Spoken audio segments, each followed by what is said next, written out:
Hello மக்களே, வணக்கம். இன்றைக்கி ஒரு சூப்பரான குருமா ரெசிபி பார்த்துடலாமா? அதுக்கு 2 வெங்காயம், 2 தக்காளி, காய்கறி வெட்டி வச்சாச்சு. தேவையான காய்கறி நம்ம கேரட்டு, பீன்ஸு, உருளைக்கிழங்கு எடுத்து வச்சுருக்கேன்.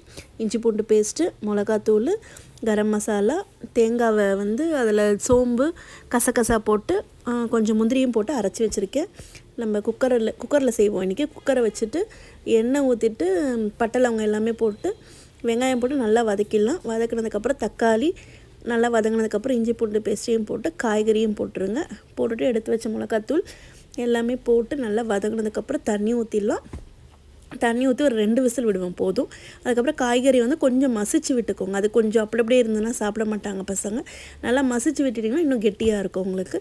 அதோட அரைச்ச தேங்காய் விழுதையும் ஊற்றிட்டு கொத்தமல்லி தலையை கொஞ்சம் போட்டு கொதிக்க விட்டு இறக்கணுன்னா சூப்பரான சுவையான குருமா ரெடி.